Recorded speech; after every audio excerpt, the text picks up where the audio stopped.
Hello everyone. आज से exactly 2 दिन बाद जेई एडवांस 2025 का पेपर कंडक्ट होने वाला है। और कुछ ही दिन पहले आईआईटी कानपुर ने एक सैम्पल पेपर रिलीज किया था, जिसका solution you will find all over the internet, सारे यूट्यूब चैनल्स पे और कोचिंग्स के वेबसाइट पे, सब जगह पे इसके सोल्यूशन प्रेजेंट हो गए। The purpose of this video is, दो ऐसे क्वेश्चंस हैं जो जिसके सॉल्यूशंस मुझे कहीं भी बराबर नहीं मिले। I have seen all the sources, मुझे कहीं भी इसके इस दो क्वेश्चंस के प्रॉपर सॉल्यूशंस नहीं मिले। एक इसमें से ये फर्स्ट क्वेश्चन है जिसका सॉल्यूशन कहीं भी प्रॉपर नहीं है, एवरीवेयर इट इज इनसफिशिएंट। और एक ऐसा क्वेश्चन है, this is question number 3 of mathematics section, जो कि आईआईटी को इसमें डुअल की देना चाहिए था। If you very closely observe, ये सिंगल करेक्ट क्वेश्चन है, लेकिन इसमें दो ऑप्शंस ट्रू आते हैं। तो let us discuss these two questions. Okay, तो फर्स्ट क्वेश्चन ये है जिसमें इसमें ये कमेंट किया गया था कि लेट्स से एक क्वाड्रेटिक है जिसके कोएफिशिएंट्स, आई एम सपोजिंग आपने क्वेश्चंस ऑलरेडी पढ़ लिया होगा, तो you have to comment on the roots. Roots का कमेंट हम डिस्क्रिमिनेंट पे कर सकते हैं। Discriminant if you calculate it's going to be b square, यानी कि इसका square -4 into a into c, c यानी टी स्क्वायर। उसके बाद अ, अगर मैं t-1 कॉमन ले लूँ इन दोनों में से, तो फिर मुझे t-1 प्लस 4t³ हो जाएगा। Yes, discriminant is equal to this. और मैं इसको अगर मैं फर्दर फैक्टराइज करूँ, t is equal to half, इसका रूट मिल जाता है। ये सब चीज़ें बैकग्राउंड में आप कर सकते हो। I want to keep this video as precise as possible so that the learning is more and time is less.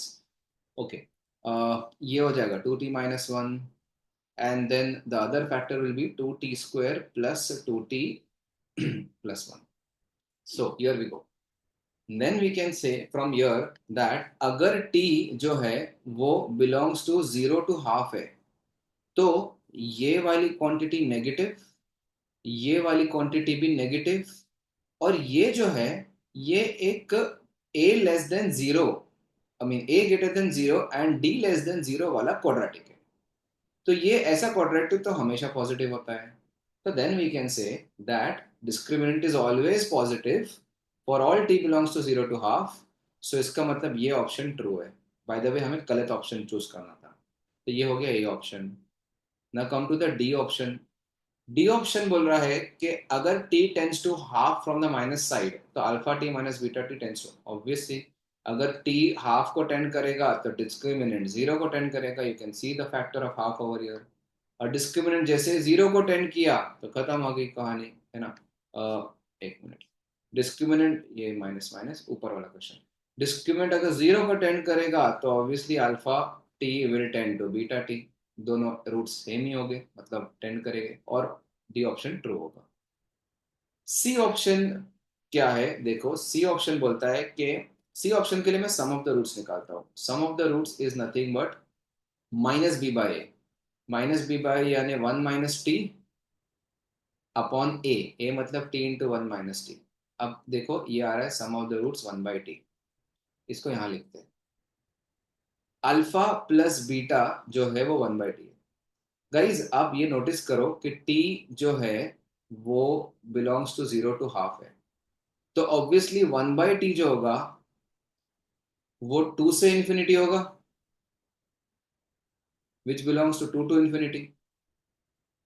अब अगर 1/t 2 से इंफिनिटी है, तो दोनों रूट्स 1 से छोटे नहीं हो सकते, यानी अल्फा टी और बीटा टू दोनों लेस देन 1 नहीं हो सकता, तो ये ऑप्शन फॉल्स हो गया। ये ऑप्शन ट्रू था, डी वाला। लकीली अगर आपने सी ऑप्शन पहले देखा होगा तो आपका फौरन आंसर आ गया होगा, अग्री। बट जो कंट्रोवर्सी है ना, वो ये ऑप्शन में है। आई can not say, I should not use the word controversy, no, it's a correct option, but किसी ने भी इसको सही तरीके से सॉल्व नहीं किया। कंसेप्चुअली कोई सोल्यूशन गलत सही नहीं है अब तक जो मैंने देखा हो। ओके, तो लेट अस सी। जो बी ऑप्शन है ना, उसमें लोगों ने क्या किया है कि डिस्क्रिमिनेंट को के बारे में कमेंट किया है। जो डिस्क्रिमिनेंट है ना, मैं वापस लिख देता हूँ। तो discriminant is t-1 into, D option को, डिस्क्रिमिनेंट जो है वो है t-1 into 2t-1 into 2t² plus 2t plus 1, ये आपका डिस्क्रिमिनेंट है। अब ये डिस्क्रिमिनेंट पे आप देखोगे कि अगर t की वैल्यू मैं टेंस टू लेट से हाफ पुट करता हूँ from the minus side, t की वैल्यू, तो ये डिस्क्रिमिनेंट जो है वो जीरो को टेंड करेगा। और मैं अगर t की वैल्यू जीरो को टेंड करता हूँ फ्रॉम द पॉजिटिव साइड, तो डिस्क्रिमिनेंट जो है वन को टेंड करेगा। चेक करो, जीरो पुट करूंगा तो सब सब जीरो हो जाएंगे, one one -1 -1 okay, discriminant one को टेंड करेगा।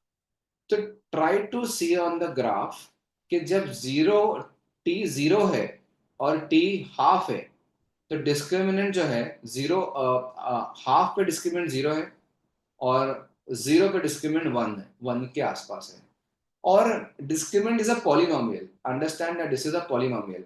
और अगर ये पॉलिनोमियल है तो इसका ग्राफ जैसा भी होगा एक कंटिन्यूस ग्राफ होगा, राइट? और कंटिन्यूस ग्राफ अगर जीरो से वन में वेरी करता है तो it will take all the values between zero to one, that is IVT, intermediate value theorem.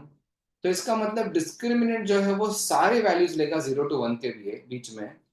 इसका मतलब ये कि discriminant infinite times perfect square होगा। परफेक्ट स्क्वायर तो बहुत सारे हो सकते हैं, 4/9, 1/36, और लेट्स से 4/49, ये सारे परफेक्ट स्क्वायर हो सकते हैं, इनफाइनाइट परफेक्ट स्क्वायर हो सकते हैं बिटवीन जीरो टू वन, क्योंकि डिस्क्रिमिनेंट सारे वैल्यूज ले रहा है जीरो टू वन में, intermediate value theorem.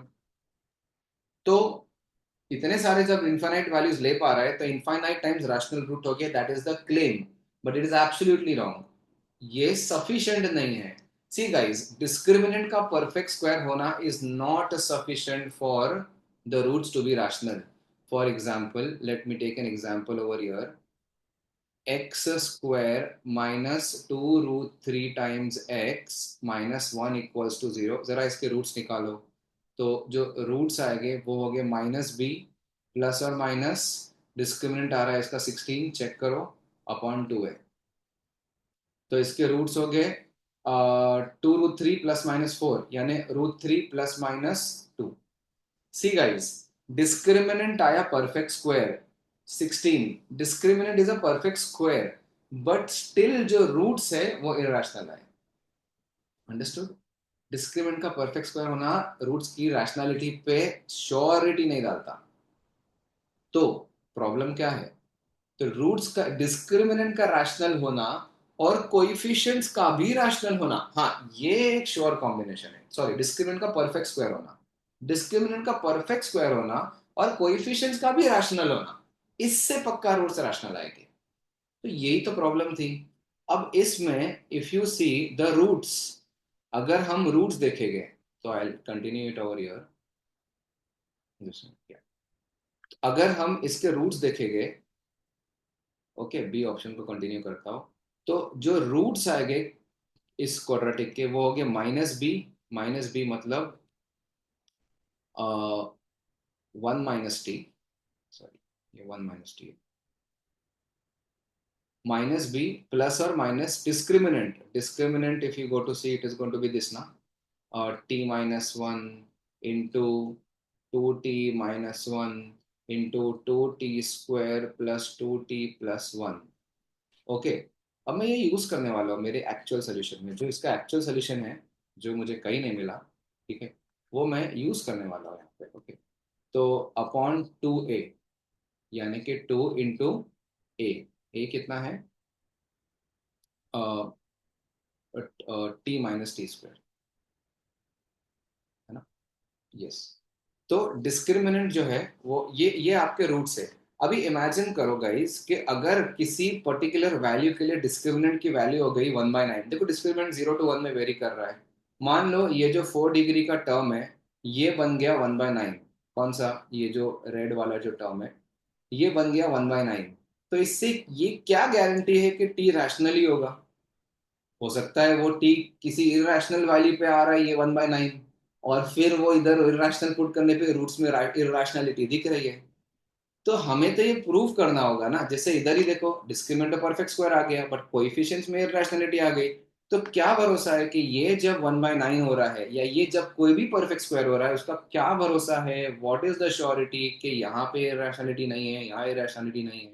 This is a very big thing that nobody has seen in up till now. Okay, तो ये तरीके से करना इज नॉट पॉसिबल, ये क्वेश्चन को इस तरीके से मैं नहीं करूंगा।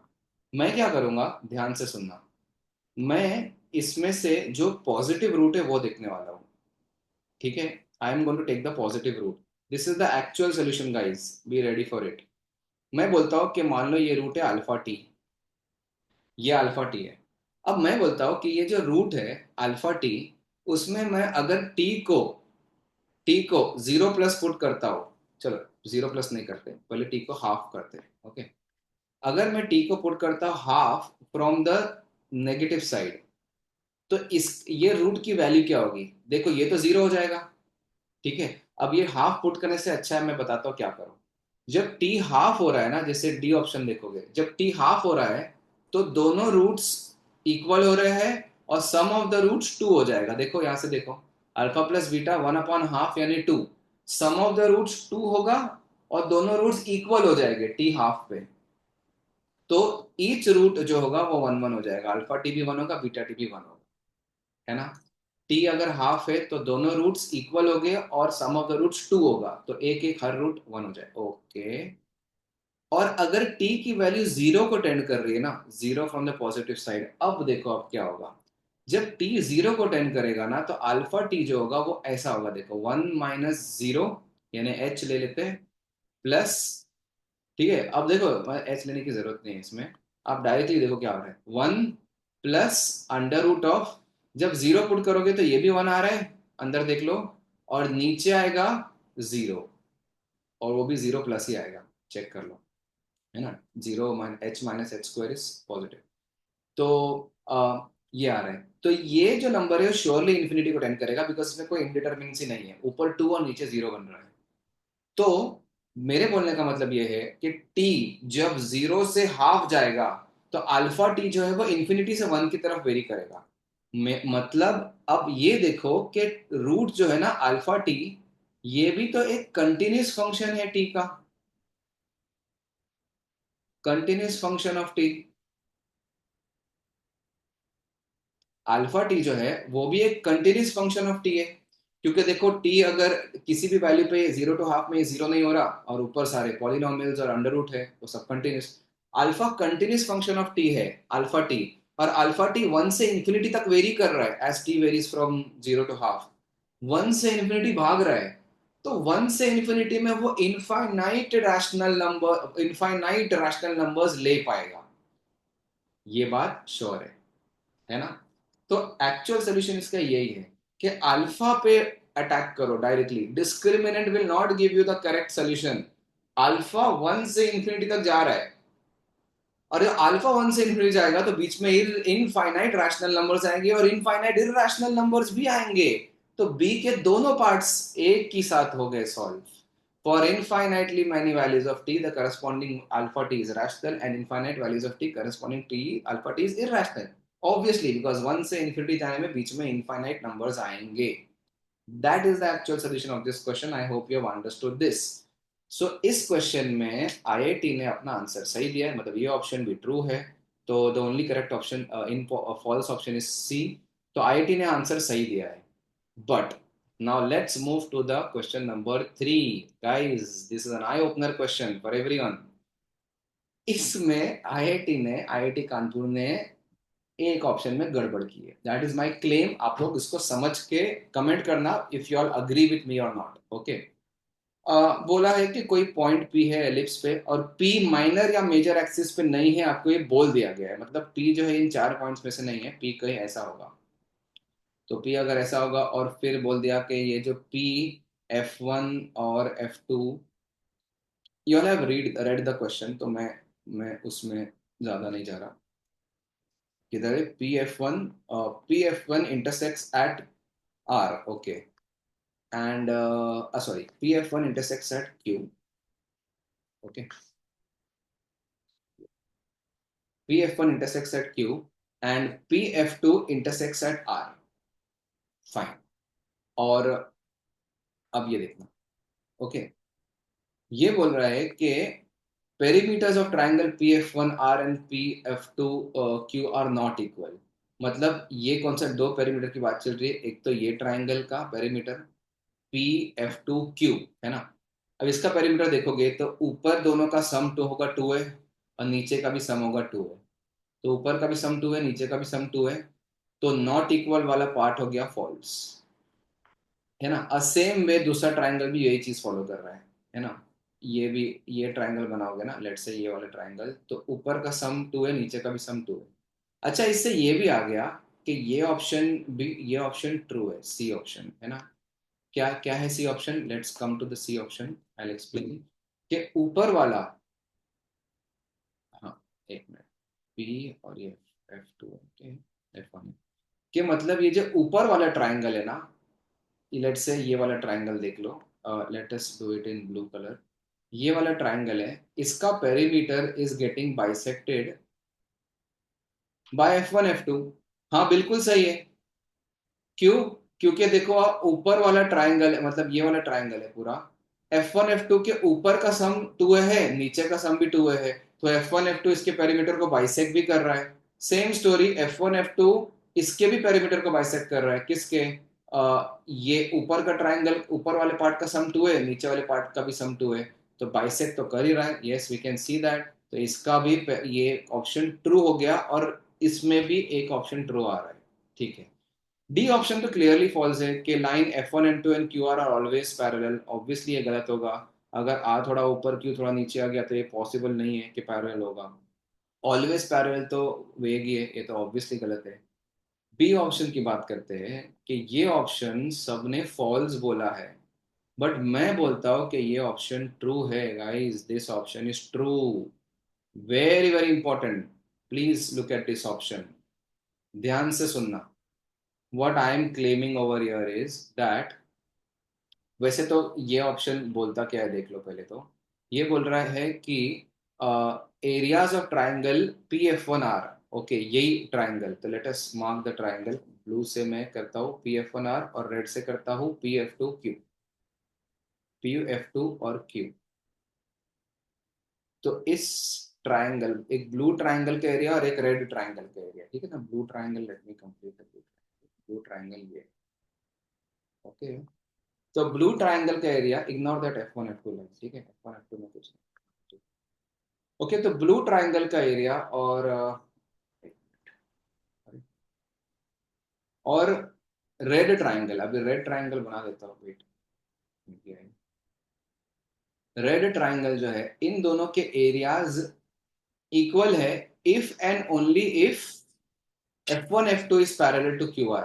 देखो, ये स्टेटमेंट जेई ने बोला है कि ये स्टेटमेंट ट्रू नहीं है, but I am saying it is true. देखो कैसे। पहली बात तो ये देखो कि ये एरिया आप देखोगे दोनों के, तो मैं क्या बोलता हूँ, उसमें से जो ये ट्राइंगल है ना, P F1 F2, तो कॉमन है ना दोनों में, कॉमन टू बोथ। ये तो दोनों में कॉमन है, ऊपर वाला ट्राइंगल है ना, ये जो एक्स एक्सिस को लेके F1 F2 P। तो जो अनकॉमन एरिया है वो है नीचे वाला F1 F2 Q, और दूसरा क्या है F1 F2 R, ठीक है।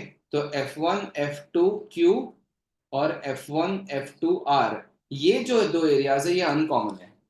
अब दोनों के बेस तो सेम ही है, F1 F2 same base, F1 F2 is the same base, therefore height जो होगी वो अगर सेम हो गई, if if same, then areas will be same, है ना। तो अगर हाइट सेम मतलब क्या, ये बेस है F1 F2, हाइट सेम मतलब ये वाली हाइट और ये वाली हाइट। अगर ये दोनों हाइट सेम हो गई मतलब F1 F2 पैरेलल हो गया किससे, QR से, तो एरिया सेम हो गए। तो if F1 F2 is parallel to QR, मतलब हाइट सेम, मतलब Q और R दोनों एक्स एक्सिस से सेम हाइट पे, मतलब F1 F2 parallel to QR हुआ, then areas will be same, तब एरिया सेम हो गए। लग तो ये रहा है कि ठीक है, बट लोगों ने क्या बोला कि F1 F2 कभी पैरेलल हो गए ही नहीं। क्यों? क्योंकि F1 F2 पैरेलल हो गए तो P जो है वो इधर आ जाएगा, बराबर है। बात सही है। अब मेरी बात को ध्यान से सुनना। इस स्टेटमेंट में लिखा हुआ है if and only if, this is the catch, if and only if. ये if and only if logical reasoning wise देखोगे तो ये होता है P डबल इंप्लाइज Q, जिसमें से पी स्टेटमेंट है जो है ना वो ये है, areas of triangle P F one R and P F two Q R equal, ये आपका पी स्टेटमेंट है। और जो आर स्टेटमेंट है ना गाइस, आर स्टेटमेंट, हाँ, जो आर स्टेटमेंट है वो क्या है, I mean the Q statement जो है ना, क्यू, हाँ, क्यू स्टेटमेंट क्या है, F one F two is parallel to, F one F two is parallel to Q R. ये आपके पास दो स्टेटमेंट्स हैं, और बी ऑप्शन दिया हुआ है पी डबल इंप्लाइज क्यू। अगर आप पी डबल इंप्लाइज क्यू का ट्रूथ टेबल देखते हो, तो ये जो होता है ना, ये कब ट्रू होता है, आप देखोगे ना, लेट से, तो इसका ट्रूथ टेबल इधर बनाते हैं, चलो, पी और क्यू और पी डबल इंप्लाइज क्यू, अगर दोनों ट्रू है तो ये ट्रू होता है, और ये दोनों फॉल्स है तो भी ये ट्रू होता है। आगे भी दो होते हैं बट छोड़ो, अगर दोनों स्टेटमेंट फॉल्स है तो भी ये स्टेटमेंट ट्रू बन जाता है। Guys look at this carefully, ये दोनों स्टेटमेंट्स है ना, areas of triangle P F one, ये दो, एक फर्स्ट स्टेटमेंट है area of triangle P F one R and P F two Q R equal, ये दोनों स्टेटमेंट फॉल, ये स्टेटमेंट फॉल्स है। क्यों? क्योंकि पी इधर नहीं है, पी वाई एक्सिस पे लाइन नहीं कर रहा, तो इसका मतलब P F one R and P F two Q R not equal area, okay. और F one F two is parallel to Q R, F one F two parallel to Q R भी गलत है, क्योंकि again same thing, दोनों statement false है, P and Q both are false, because because P does not lie on minor axis. P minor axis पे lie नहीं कर रहा, तो इसका मतलब ना एरियाज इक्वल हो गए, ना F one F two parallel होगा। और जब दोनों स्टेटमेंट फॉल्स हो गए तो डबल इंप्लाइज वाला स्टेटमेंट को हम ट्रू मानेंगे। दैट इज माय पॉइंट, कि if and only if statement जो है वो mathematically P double implies Q होता है, जिसमें ये भी फॉल्स है, पहले वाला भी फॉल्स है और बाद वाला स्टेटमेंट भी फॉल्स है। दोनों स्टेटमेंट फॉल्स हुए तो ओवरऑल स्टेटमेंट ट्रू बन जाता है। लॉजिकल रीजनिंग आप इजीली देख सकते हो मैथमेटिकल रीजनिंग चैप्टर में। तो I hope everyone has understood what is the point behind this. So reason, मेरा ये वीडियो बनाने का मेन रीजन ये था कि मैं कंसेप्ट को हाईलाइट करूं।